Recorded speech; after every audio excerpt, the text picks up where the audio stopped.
નમસ્કાર. આઈઆઈટી સંલગ્ન શિક્ષાર્થ કાર્યક્રમમાં આપ સૌનું હાર્દિક સ્વાગત છે. આજે આપણે પ્રયત્ન અને ભૂલ દ્વારા અધ્યયન સિદ્ધાંત અંગે વિગતે સમજવાનો પ્રયાસ કરીશું.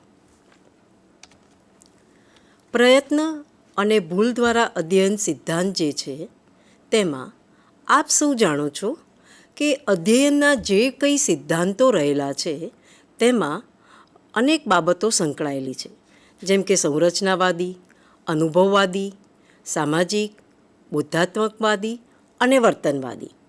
તો આ અધ્યયનના જે કંઈ સિદ્ધાંતો છે તેમાં આજે આપણે જે ચર્ચા કરવાના છીએ તે વર્તનવાદી અધ્યયન સિદ્ધાંતની ચર્ચા કરવાના છે. એટલે કે પ્રયત્ન અને ભૂલ દ્વારા જે અધ્યયનનો સિદ્ધાંત છે તે વર્તનવાદની સાથે સંકળાયેલો છે.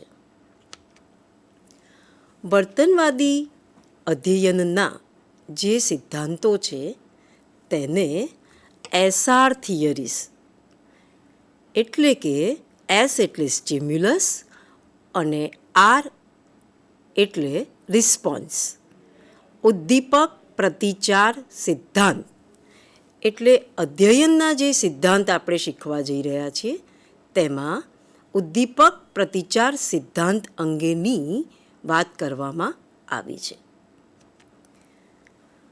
પ્રત્યેક જે સિદ્ધાંતના હેતુ છે તે તો વર્તન અભ્યાસ ઉપર આધારિત છે.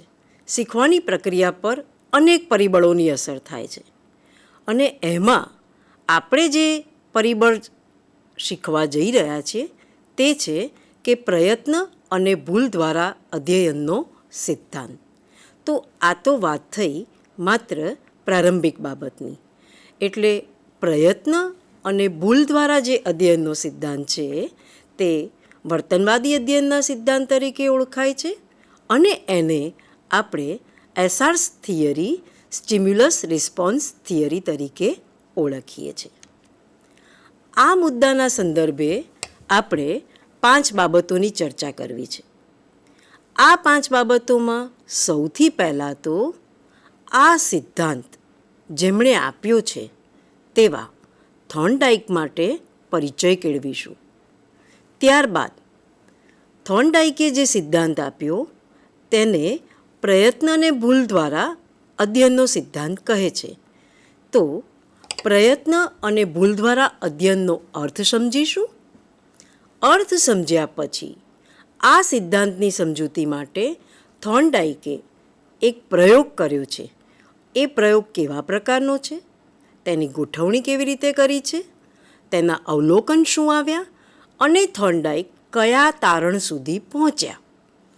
તો ત્રીજા મુદ્દામાં આપણે વિગતે થોર્નડાઇકના પ્રયોગ વિશેની સમજ કેળવવા પ્રયાસ કરીશું. વિદ્યાર્થી મિત્રો, તેમણે આ જે પ્રયોગ કર્યો તેના અનુસંધાનમાં તેમણે કેટલાક નિયમો પણ આપ્યા છે અને આ નિયમો એટલે કે પ્રયત્ન અને ભૂલ દ્વારા અધ્યયનના જે 3 નિયમો આપ્યા તેને પણ સમજીશું અને ત્યારબાદ અંતે પ્રયત્ન અને ભૂલ દ્વારા અધ્યયનના સિદ્ધાંતનો શૈક્ષણિક ફલિતાર્થ શું છે તે પણ સમજવાનો પ્રયાસ કરીશું. તો હવે તમે સમજી ગયા હશો કે આપણે પ્રયત્ન અને ભૂલ દ્વારા અધ્યયન સિદ્ધાંતમાં 5 મુદ્દાની ચર્ચા કરવી છે. થોર્નડાઇકનો પરિચય, પ્રયત્ન અને ભૂલ દ્વારા અધ્યયન એટલે શું, થોર્નડાઇકનો પ્રયોગ પણ જોઈશું અને આ પ્રયોગને આધારે તેમણે આપેલા 3 નિયમોની પણ વિગતે ચર્ચા કરીશું અને અંતે આપણે તેના શૈક્ષણિક ફલિતાર્થ સુધી પહોંચીશું. તો હવે આપણે થોર્નડાઇકનો પરિચય મેળવીએ. અહીં તમે ચિત્રમાં જોઈ શકો છો કે જે ચિત્ર આપેલું છે તે થોર્નડાઇકનું છે. થોર્નડાઇક એ એમનું ફૂલ નામ જોઈએ આપણે તો એડવર્ડ એલ થોર્નડાઇક તરીકે તેઓ ઓળખાય છે. તેઓ શ્રી કોલંબિયા યુનિવર્સિટીમાં મનોવિજ્ઞાનના પ્રાધ્યાપક તરીકે સેવા આપતા હતા. હવે તેમને સંશોધન અંગે એક વિચાર આવ્યો કે શું પ્રાણી ક્યારેય સમસ્યા ઉકેલ માટે તર્કશક્તિનો ઉપયોગ કરે છે ખરું? અને તેમને આ જાણવાની ઈચ્છા થઈ અને તેમણે સમસ્યા ઉકેલ માટે બિલાડી ઉપર પ્રયોગ કરવાનો પ્રયાસ કર્યો. અને આ પ્રયાસના અંતે જે સફળતા મળી તેના આધારે તેમણે જે સિદ્ધાંત આપ્યો તે પ્રયત્ન અને ભૂલ દ્વારા અધ્યયનના સિદ્ધાંત તરીકે ઓળખાયો. અને થોર્નડાઇકનું 9 ઓગસ્ટના રોજ અવસાન પણ થયું. પણ તેમણે સમગ્ર વિશ્વને મનોવિજ્ઞાનની દૃષ્ટિએ એક નવા સિદ્ધાંતની ભેટ આપી. તો વિદ્યાર્થી મિત્રો, થોર્નડાઇકના પરિચયથી તમને જાણકારી આપવાનો પ્રયાસ કર્યો. પ્રયત્ન અને ભૂલ દ્વારા અધ્યયનના સિદ્ધાંતની પ્રસ્તાવના, થોર્નડાઇકનો પરિચય. અને હવે આપણે જોવું છે કે પ્રયત્ન અને ભૂલ દ્વારા અધ્યયનનો અર્થ શું થાય.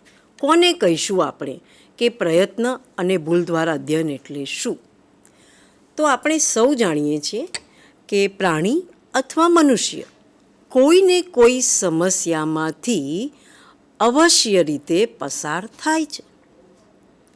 તો જ્યારે આપણી પાસે સમસ્યા આવે છે ત્યારે સમસ્યા 2 પ્રકારની હોય છે. એક સમસ્યા છે આપણી પુનરાવર્તિત સમસ્યા, અને બીજી સમસ્યા છે આપણા માટે તદ્દન નવી અથવા તો અજાણી સમસ્યા. એક વ્યવહારિક ઉદાહરણ દ્વારા સમજવાનો પ્રયાસ કરીએ. વ્યવહારિક ઉદાહરણ જોઈએ તો આપણે ટ્રાફિકની સમસ્યામાં અનેક વખત ટ્રાફિકનો પ્રયાસ કરીએ છીએ. એટલે કે સમસ્યામાં અંદર આપણે ગરકાવ થઈ જઈએ છીએ. આપણે કોઈક મુકામ સુધી પહોંચવું છે અને આપણને ખૂબ બધો ટ્રાફિક નડે છે અને આપણે એ મુકામ સુધી પહોંચી શકતા નથી. ફરીથી આપણે બીજા વખતે એ જ જગ્યા ઉપર પહોંચવું છે અને આપણને ટ્રાફિક નડે છે. ત્યારે આપણે શું કરીએ છીએ કે આપણે કોઈક નવો રસ્તો પસંદ કરી અને ઝડપથી ટ્રાફિકમાંથી નીકળી શકાય તેવો પ્રયાસ કરીએ છીએ. તો આ જે સમસ્યા આપણને થઈ તે આપણે અનુભવના આધારે આપણે શોધી શક્યા કે પુનરાવર્તન કરવાથી કે સમસ્યામાંથી આપણે થોડો બહાર નીકળવાનો પ્રયાસ કર્યો. કેમ? કારણ કે આપણને અહીં એકની એક સમસ્યા પુનઃ નડી અને આપણે રસ્તો શોધવા માટેનો પ્રયાસ કર્યો. તો આ જે સમસ્યા થઈ તેને પુનરાવર્તિત સમસ્યા તરીકે ઓળખવામાં આવે છે. બીજી એક સમસ્યા જે આપણે અહીંયા જોઈ શકીએ છીએ તે છે નવી અને અજાણી સમસ્યા. બની શકે કે આપણે કોઈક અજાણ્યા શહેરમાં ગયા છીએ અને ત્યાં આપણને ટ્રાફિકની સમસ્યા નડે છે. તો અજાણ્યા શહેરમાં આપણને કયા રસ્તેથી ઝડપથી પહોંચવું તેનો ખ્યાલ ના પણ હોય.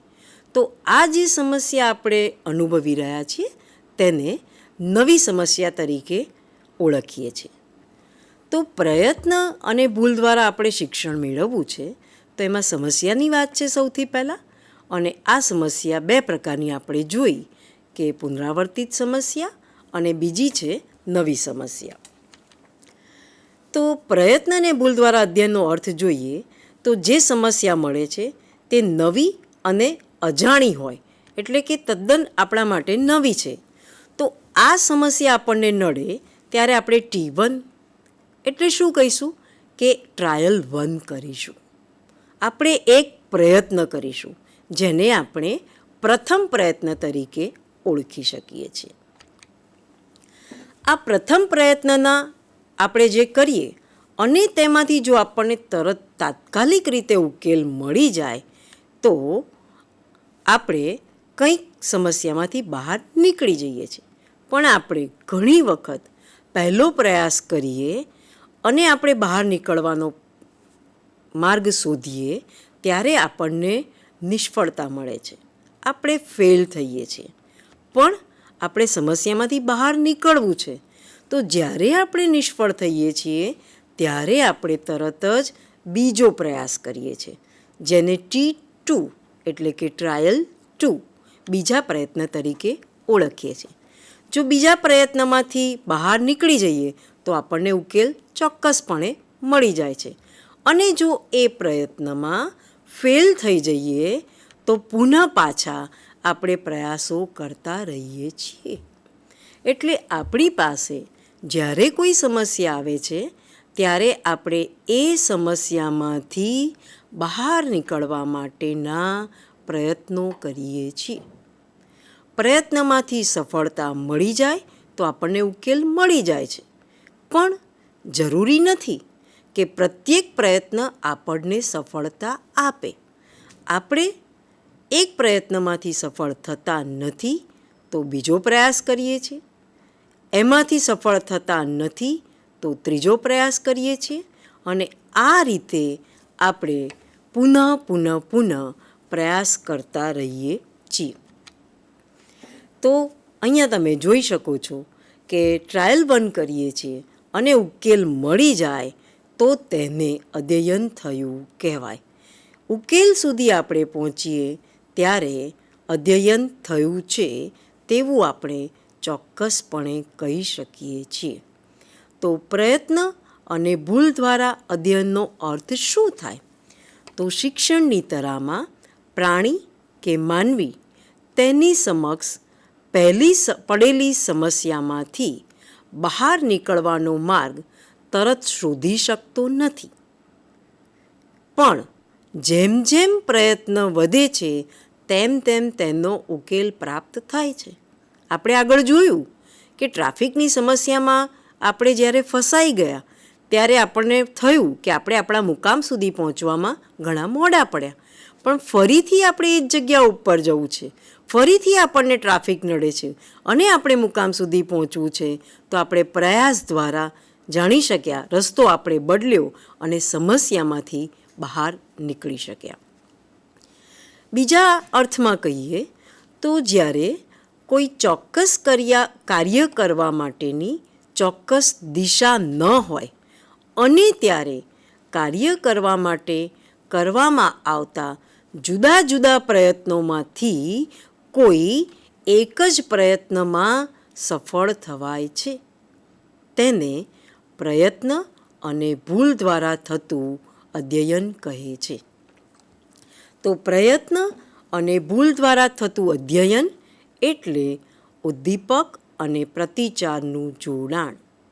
હવે આ ઉદ્દીપક અને પ્રતિચારનું જોડાણ એટલે શું?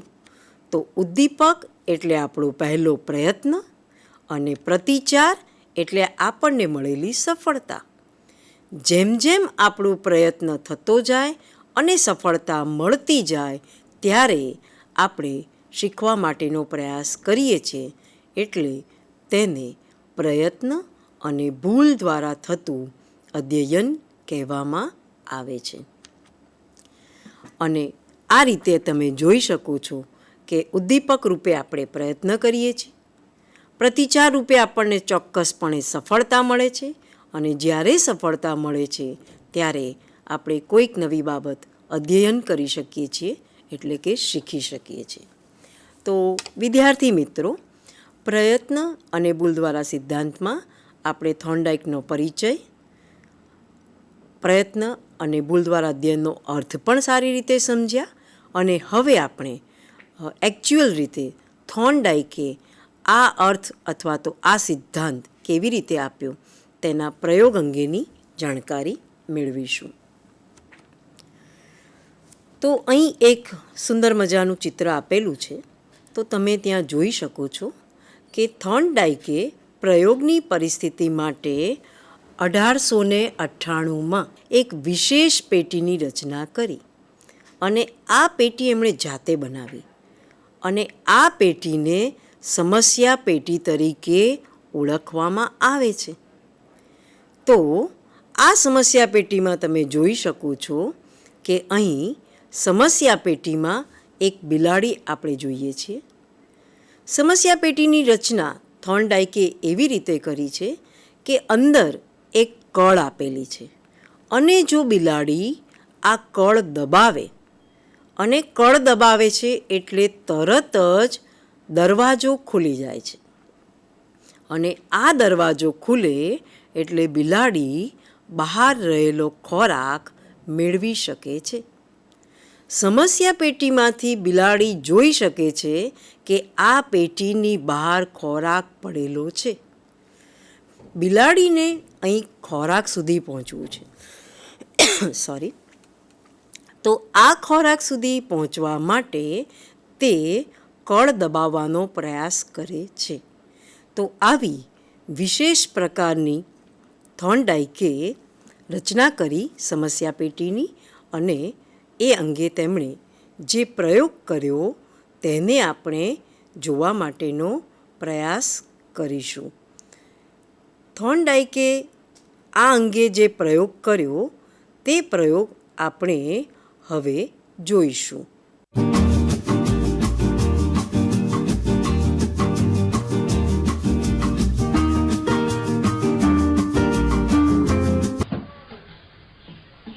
कैसे किसी नई स्किल या कौशल को सीखा जा सकता है, इस प्रश्न का उत्तर ढूंढने के लिए थॉर्नडाइक ने बिल्लियों पर एक्सपेरिमेंट किए.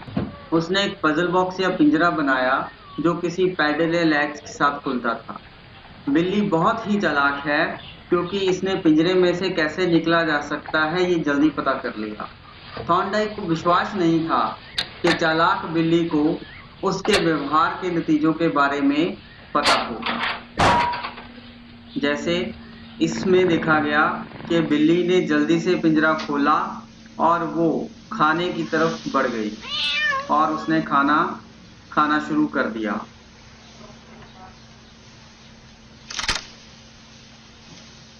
जब बिल्ली को पहली बार पिंजरे में रखा गया तब थॉर्नडाइक को किसी भी इंसाइटफुल लर्निंग के सबूत नहीं मिले. जब बिल्ली पहली बार पिंजरे में से निकलने में कामयाब होती है तो वो सिर्फ संयोगवश या बाय चांस ऐसा कर पाती है, और वो धीरे धीरे जब प्रयोग को बार बार दोहराया जाता है तो वो पिंजरे को खोलने के बारे में पूरी तरह से जान जाती है. थॉर्नडाइक ने ग्राफ्स की सहायता से सीखने को मापा. जब बिल्ली को पूरा अभ्यास हो गया तो वो जल्दी से उन क्रियाओं को याद करती है जिनसे वो पिंजरे से बाहर निकली थी और खाना खाया था. थॉर्नडाइक ने कहा कि अगर किसी काम को करने से इनाम या रिवॉर्ड मिलता है तो वो वह काम सीखने वाले के दिमाग में अच्छी तरह से बैठ जाता है. उसने कहा कि किसी का व्यवहार किसी काम के नतीजों की वजह से बदलता है. इसको थॉर्नडाइक ने लॉ ऑफ इफेक्ट या प्रभाव का नियम भी कहा, जिससे नई आदतें बनती हैं.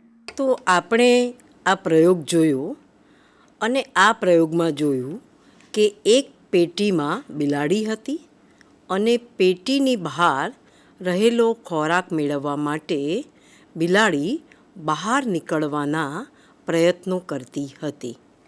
આ જે પ્રયત્નો કરતી હતી તેમાં સૌથી પહેલાં એણે પ્રયત્ન કર્યો અને કળ દબાવી, અને જેવી બિલાડીએ કળ દબાવી એટલે તેને સફળતા મળી, અને સફળતા રૂપે ખોરાક સુધી તે પહોંચી શકી. બિલાડી બહાર ખોરાક જોઈ શકતી હતી, અને આ ખોરાક મેળવવા માટે બિલાડીને ખબર નહોતી કે આ હું કળ દબાવીશ એટલે મને ખોરાક મળશે, પણ બિલાડી તો પ્રયાસ કરતી હતી કે મારે આ પેટીમાંથી બહાર નીકળી અને ખોરાક મેળવવો છે. તો જુઓ વિદ્યાર્થી મિત્રો કે બિલાડી કળ દબાવે તો સફળતા મળે છે, પણ બિલાડી જો પહેલા પ્રયત્નમાં કળ દબાવતી નથી અને તેને નિષ્ફળતા મળે છે, એટલે જો કળ નથી દબાવતી એટલે બારણું ખુલતું નથી. તો આ જે કળ ન દબાવવી તેને આપણે ભૂલ તરીકે ઓળખી શકીએ.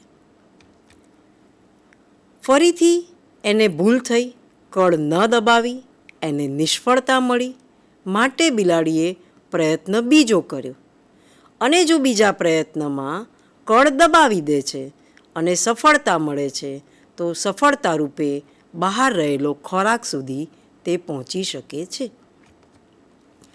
અને જો ફરી પુનઃ પાછું કહું તો જો તે કળ નથી દબાવતી, ભૂલ કરે છે અને આ ભૂલ કરતાં તે ત્રીજા પ્રયત્ન તરફ પહોંચે છે. તો વિદ્યાર્થી મિત્રો, એનો અર્થ એ થયો કે સફળતા સુધી પહોંચવા માટે બહાર કોઈ ઉદ્દીપક ખોરાક રૂપે હોવું જરૂરી છે. તો બિલાડી આ રીતે પ્રયત્ન 1, 2, 3, 4, 5 કરતી રહે છે અને અંતે પહોંચે છે. જ્યારે બિલાડી પેટીમાં પૂરાયેલી હતી ત્યારે એણે ઘણા બધા પ્રયત્નો કર્યા, જેને આપણે આંધળુકિયા પ્રયત્નો કહી શકીએ. એણે આમ તેમ આંટા માર્યા હશે, બારણાની ઉપર થોડાક પંજાના નોર માર્યા હશે, અને અચાનક એનો પંજો કળ ઉપર પડતા કળ દબાઈ અને તે બારણું ખુલ્યું અને ખોરાક સુધી પહોંચી શકી. તો આ પ્રયોગ દરમિયાન થોર્નડાઇકે 3 બાબતો ધ્યાનમાં રાખી હતી કે સૌથી પહેલાં તો પ્રયાસ બિલાડી ત્યારે કરે કે જેને એની ખોરાકની જરૂરિયાત હોય. એટલે અહીં બિલાડી ભૂખી હોવી જરૂરી હતી. બિલાડી બહાર નીકળે તો એ વર્તન એણે કર્યું તો એના બદલા સ્વરૂપે એને ખોરાક આપવામાં આવ્યો, એટલે એને ખોરાક મળ્યો. અને એકની એક આ પરિસ્થિતિનું તમે પ્રયોગ ધ્યાનથી જોયો હશે કે થોર્નડાઇક પુનઃ બિલાડીને સમસ્યા પેટીમાં મૂકે છે અને એ સમસ્યા પેટીમાં મૂક્યા પછી ફરીથી બિલાડી કળ દબાવે છે અને બહાર નીકળે છે. અને તમે બહુ જ ઝીણવટપૂર્વક રીતે જુઓ તો તેમણે ગ્રાફ પણ દોર્યો, એટલે કે એ નોંધતા હતા કે બિલાડી કેટલા પ્રયત્નોમાં બહાર નીકળે છે.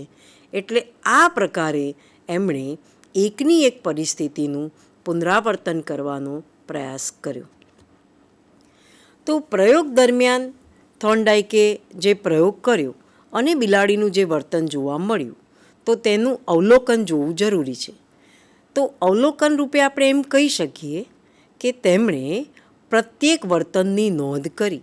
બિલાડી પાંજરામાં શું કરે છે તે પ્રત્યેક વર્તનો એમણે નોંધ્યા અને બહાર નીકળવા માટે બિલાડીએ લીધેલો સમય પણ તેમણે નોંધ્યો કે પહેલા પ્રયાસમાં બિલાડી કેટલા સમયમાં બહાર નીકળે છે, બીજા પ્રયાસમાં બિલાડી કેટલા સમયમાં બહાર નીકળે છે અને ત્રીજા પ્રયાસમાં બિલાડી કેટલા સમયમાં બહાર નીકળી શકે છે. તો પહેલી વખત જ્યારે તેમણે પ્રયત્ન કર્યો ત્યારે સ્વાભાવિક રીતે બિલાડીને બહાર નીકળવા માટે સૌથી વધુ પ્રયાસ કરવો પડ્યો. અને આગળ પણ મેં તમને સમજાવ્યું તે પ્રમાણે કે બિલાડીથી આકસ્મિક રીતે એનો પંજો કળ ઉપર પડી ગયો અને કળ દબાવી અને દરવાજો ખુલી ગયો. વારંવાર આ પ્રયાસ કરાવવામાં આવ્યો બિલાડી પાસે તો તેના બહાર નીકળવાના પ્રયત્નોમાં ભૂલ ભરેલા પ્રયત્નો એટલે કે ખોટા પ્રયત્નો ધીમે ધીમે ઘટતા ગયા અને બહાર નીકળવાનો સમય પણ ઘટતો ગયો. તો આ પ્રયોગ જે થયો એ પ્રયોગનું તારણ શું આવ્યું? તો પ્રયોગનું તારણ એ જોવા મળ્યું કે બિલાડી જેવા પ્રાણી પ્રયત્ન અને ભૂલ દ્વારા શીખે છે. જેમ પ્રયત્ન વધે તેમ ભૂલોની સંખ્યા અને શીખવા માટે લાગતો સમય ઘટે છે. તો પ્રયત્ન અને ભૂલ દ્વારા અધ્યયનના સિદ્ધાંતમાં તારણ છે કે પ્રયત્નો જેમ જેમ વધે તેમ ભૂલોની સંખ્યામાં ચોક્કસપણે ઘટાડો થતો જોવા મળે છે.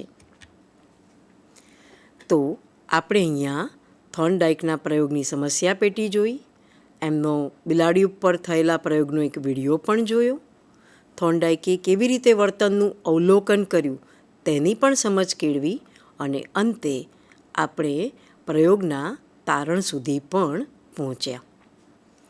હવે આ પ્રયોગ કર્યો એમણે અને જે તારણ કર્યું, તો વિદ્યાર્થી મિત્રો હવે આપણે ધીમે ધીમે ક્રમશઃ ચોથા મુદ્દા તરફ આગળ વધી રહ્યા છીએ.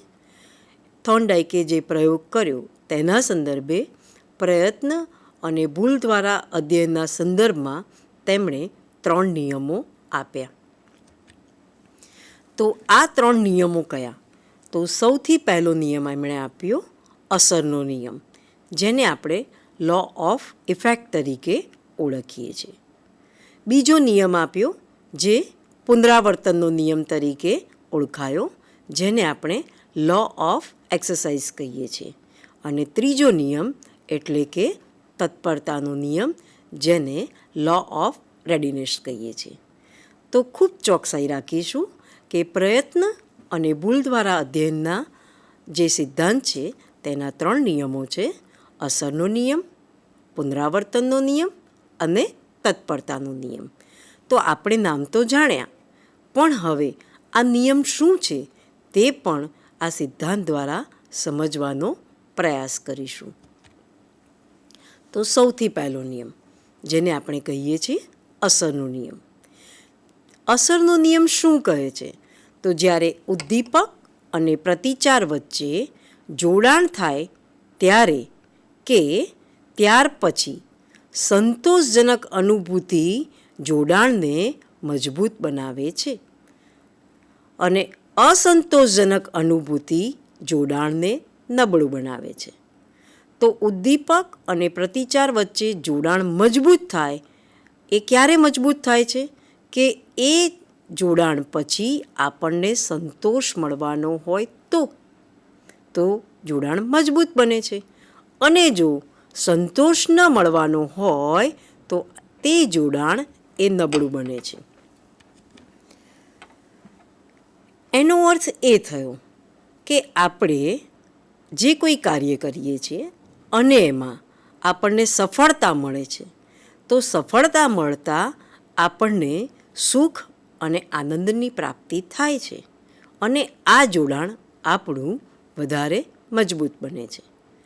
પણ જો આપણને કોઈ કાર્યમાં નિષ્ફળતા મળે છે તો આપણે દુઃખ અને પીડાની અનુભૂતિ કરીએ છીએ, અને એના કારણે આપણું એ ઉદ્દીપક અને પ્રતિચાર વચ્ચેનું જોડાણ તે નબળું બને છે. તો ટૂંકમાં એમ કહી શકીએ કે ઉદ્દીપક અને પ્રતિચારનું જોડાણ મજબૂત ત્યારે બને કે જ્યારે આપણને સંતોષ થાય, અને ઉદ્દીપક પ્રતિચારનું જોડાણ નબળું બને છે કે જ્યારે આપણને અસંતોષ થાય. તો આ નિયમના આપણે કેટલાક ઉદાહરણ પણ જોઈએ કે વર્ગમાં આપણે જ્યારે ભણાવતા હોઈએ અને વિદ્યાર્થીને પ્રશ્ન પૂછીએ અને એનો ઉત્તર સાચો પડે છે, એટલે કે એને સંતોષ થાય છે, તો એ વારંવાર પ્રતિચાર આપે છે. જીવનમાં આપણે ક્યારેય પણ દુઃખદ અનુભવોને યાદ રાખતા નથી, પણ આપણને જે સુખદ અનુભવો રહ્યા છીએ તે આપણે વારંવાર યાદ રાખીએ છીએ. એટલા માટે જ વિદ્યાર્થી મિત્રો કે સુખદ અનુભવ આપણને એના કારણે યાદ રહે છે કે ત્યાં આપણને સંતોષ મળ્યો છે, ત્યાં ઉદ્દીપક અને પ્રતિચારનું જોડાણ વધુ મજબૂત બન્યું છે. બીજો નિયમ છે તે પુનરાવર્તનના નિયમ તરીકે ઓળખાય છે. આ પુનરાવર્તનના નિયમમાં તમે અહીંયા જોઈ શકો છો, એક છે ઉપયોગનો નિયમ, જેને આપણે લો ઓફ યુઝ કહીએ છીએ, અને બીજો છે અનુપયોગનો નિયમ, જેને આપણે લો ઓફ ડિસયુઝ કહીએ છીએ. તો ઉપયોગનો નિયમ શું કહે છે? કે જેમ પુનરાવર્તન વધુ તેમ ઉદ્દીપક પ્રતિચારનું જોડાણ મજબૂત, અને જેમ પુનરાવર્તન ન થાય એટલે કે પુનરાવર્તન કરવામાં ન આવે તો ઉદ્દીપક અને પ્રતિચારનું જોડાણ એ નબળું પડે છે. તો પુનરાવર્તનના નિયમમાં પુનરાવર્તનની અસરકારકતા એ ઉદ્દીપક પ્રતિચારના જોડાણને મજબૂત બનાવે છે, અને જો પુનરાવર્તન ન થાય તો ઉદ્દીપક અને પ્રતિચારનું જોડાણ એ ખૂબ નબળું પડે છે. તો થોર્નડાઇકે આપેલો આ બીજો નિયમ છે કે જેને આપણે પુનરાવર્તનનો નિયમ કહીએ છીએ. તો પુનરાવર્તન નિયમના પણ કેટલાક ઉદાહરણો જોઈએ. તો પુનરાવર્તનના નિયમ જે છે તેમાં આપણે 2 બાબતો જોઈ, ઉપયોગનો નિયમ અને અનુપયોગનો નિયમ. આ ઉપયોગનો નિયમ એટલે શું? તો આપણે અનુભવ્યું છે કે જે નંબર આપણે વારંવાર ડાયલ કરીએ છીએ તે નંબર આપણને યાદ રહી જાય છે. શા માટે યાદ રહે છે? કારણ કે આપણે એ નંબરનું વારંવાર પુનરાવર્તન કરીએ છીએ. કોઈક વખત આપણે જે કામ કરતા હોઈએ, અને ખાસ કરીને જ્યારે લખાણનું કામ કરીએ છીએ ત્યારે લખતી વખતે કેટલાક શબ્દોમાં આપણી ભૂલ ક્યારેય પણ થતી નથી. કેમ? કારણ કે એ શબ્દોનો આપણે વારંવાર ઉપયોગ કરીએ છીએ. તો જેનું વારંવાર ઉપયોગ કરીએ છીએ તે ઉપયોગનો નિયમ છે, અને આ ઉદાહરણ એ ઉપયોગના થયા. તો અનુપયોગ નિયમના ઉદાહરણ શું? તો ઘણી વખતે ઘણા લાંબા સમય પછી જો કોઈક આપણને વિદ્યાર્થી મળી જાય તો એ વિદ્યાર્થીનું નામ આપણે ભૂલી જઈએ છીએ, આપણને યાદ આવતું નથી. કેમ? કારણ કે આપણે એ વિદ્યાર્થીના કોન્ટેક્ટથી થોડા દૂર થઈ ગયા, એનું પુનરાવર્તન થયું નહીં. એવી જ રીતે બાળપણમાં શીખેલી કોઈ એક કવિતા ખૂબ બાળપણમાં શીખ્યા છે તો મોટી વયે આપણને એ કવિતા ઝડપથી યાદ આવતી નથી. તો એ આપણો બીજો નિયમ થયો. આગળ વધીએ. ત્રીજો નિયમ છે જેને આપણે કહીએ છીએ તત્પરતાનો નિયમ. આ તત્પરતાના નિયમ સાથે 3 બાબતો સંકળાયેલી છે. એક છે અધ્યેતા, એટલે જે શીખનાર છે તે. બીજું છે અધ્યાપન, અને ત્રીજું છે અધ્યયન. તો એ સંદર્ભે આપણે જોઈએ તો અધ્યેતા તત્પર હોય, એટલે કે વિદ્યાર્થી શીખવા માટે તત્પર હોય, અને જો તેને શીખવવામાં આવે તો અધ્યયન થાય છે, એટલે કે તે શીખી જાય છે. તો અધ્યેતા તત્પર હોય અને અધ્યાપન થાય તો અધ્યયન ચોક્કસપણે થાય છે. બીજી પરિસ્થિતિ જોઈએ કે અધ્યેતા તત્પર નથી. વિદ્યાર્થી ક્યારેક શીખવા માટે તૈયાર ન હોય અને જો શિક્ષક એને જબરજસ્તીથી શીખવવાનો પ્રયાસ કરે તો વિદ્યાર્થી તે શીખી શકતો નથી. એટલે કે અધ્યેતા તત્પર ન હોય અને અધ્યાપન કરાવવામાં આવે તો અધ્યયન થતું નથી. ત્રીજો નિયમ છે, ત્રીજી બાબત છે, એમાં નિયમ તો તત્પરતાનો જ છે, પણ ત્રીજી બાબત કે અધ્યેતા તત્પર હોય, શીખવા માટે તૈયાર છે, અને શિક્ષક એને કશું શીખવતા નથી તો પણ અધ્યયન થતું નથી. તો આ રીતે તત્પરતાનો નિયમ સંકળાયેલો છે કે અધ્યેતા તત્પર હોય અને શીખવવામાં આવે તો શિક્ષણ ચોક્કસપણે થાય છે. તો તત્પરતાના નિયમમાં પણ કેટલાક ઉદાહરણ જોઈ લઈએ કે મીઠાઈ ખાવી, પરિસ્થિતિ અને અનુભવ. આપણને મીઠાઈ ખાવાની ઈચ્છા હોય અને મીઠાઈ મળી જાય તો આપણને ચોક્કસ સુખદ અનુભવ થાય છે. પણ મીઠાઈ ખાવાની આપણને બિલકુલ ઈચ્છા નથી અને મીઠાઈ મળે છે તો આપણને દુઃખની અનુભૂતિ, એટલે આપણને ગમતું નથી, કારણ કે અત્યારે આપણી મીઠાઈ ખાવાની ઈચ્છા નથી અને આપણને મીઠાઈ મળે છે તો એ દુઃખદ અનુભૂતિ આપે છે. ત્રીજી બાબત, મીઠાઈ ખાવાની ખૂબ ઈચ્છા છે અને મીઠાઈ નથી મળતી તો પણ આપણને દુઃખદ અનુભૂતિ થાય છે. તો આ તત્પરતાના નિયમનું ઉદાહરણ થયું કે મીઠાઈ ખાવાની ઈચ્છા હોય અને મીઠાઈ મળે તો આપણને સુખદ અનુભૂતિ થાય છે. મીઠાઈ ખાવાની ઈચ્છા ન હોય અને મીઠાઈ મળે તો દુઃખદ અનુભૂતિ થાય છે. મીઠાઈ ખાવાની ખૂબ ઈચ્છા હોય અને મીઠાઈ ના મળે તો પણ દુઃખદ અનુભૂતિ થાય છે. વર્ગ બહાર સૂર્યગ્રહણની ઘટના બની રહી હોય અને વર્ગમાં આપણે ગણિતના દાખલા ગણાવીએ તો એ તત્પરતાનો નિયમ સંકળાયેલો છે કે વિદ્યાર્થીને એ ગણિતના દાખલા ગણવામાં કોઈ રસ પડશે નહીં. તો પ્રયત્ન અને ભૂલ દ્વારા અધ્યયનના આપણે પુનરાવર્તનથી જોઈ લઈએ કે આ મુદ્દા અંતર્ગત આપણે થોર્નડાઇકના પરિચય કેળવ્યો, પ્રયત્ન અને ભૂલ દ્વારા અધ્યયનનો અર્થની સમજ કેળવી, થોર્નડાઇકે કરેલ સમસ્યા પેટી જોઈ અને પ્રયોગ પણ જોયો, પ્રયોગ દરમિયાન થોર્નડાઇકે કયા અવલોકન કર્યા તેની પણ સમજ કેળવી અને આ પ્રયોગનું તારણ શું આવ્યું તે પણ સમજ્યા. આ પ્રયોગને આધારે તેમણે જે 3 નિયમો આપ્યા, પુનરાવર્તનનો નિયમ, અસરનો નિયમ અને તત્પરતાનો નિયમ, તે અંગે પણ આપણે સમજ કેળવી અને તેના ઉદાહરણ પણ જોયા. હવે આપણે અંતિમ મુદ્દા સુધી આગળ વધીએ કે આ પ્રયત્ન અને ભૂલ દ્વારા અધ્યયનનો જે સિદ્ધાંત છે તેના શૈક્ષણિક ફલિતાર્થો શું છે, તેનો આપણે શિક્ષણની દ્રષ્ટિએ ક્યાં ઉપયોગ કરીશું. તો અહીંયા આપણે જે 3 નિયમો જોયા તેના સંદર્ભમાં શૈક્ષણિક ફલિતાર્થો સમજીએ તો વધારે સરળતાથી વિષયને સમજી શકીશું. તો વિદ્યાર્થી યોગ્ય કાર્ય કરે તો પ્રશંસા રૂપે તેને બદલો તરત જ આપવો જોઈએ, તો એ પ્રોત્સાહિત થાય છે. બિલાડીએ કળ દબાવી બારણું ખોલ્યું તો તેને પ્રોત્સાહન રૂપે, પ્રશંસા રૂપે તરત જ ખોરાક મળ્યો.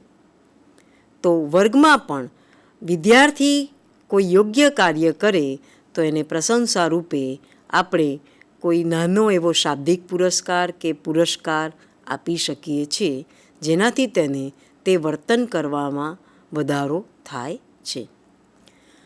ક્યારેક વિદ્યાર્થી ખોટો ઉત્તર આપે તો ક્યારેય પણ વર્ગમાં વિદ્યાર્થીને ઉતારી પાડવો જોઈએ નહીં. અધ્યયતા ક્યારેક અસફળ થાય છે, નિષ્ફળ જાય છે તો તેની ટીકા કરવી જોઈએ નહીં. અધ્યયતા નિષ્ફળ જાય તેવી પરિસ્થિતિ પણ શિક્ષકે ટાળવી જોઈએ અને વિદ્યાર્થી સાચા ઉત્તર માટે યોગ્ય સુખદ અનુભવ એટલે કે સુદૃઢક રૂપે તેને યોગ્ય સુદૃઢકો આપણે પૂરા પાડવા જોઈએ. તો આ અસરના નિયમનો શૈક્ષણિક ફલિતાર્થ છે.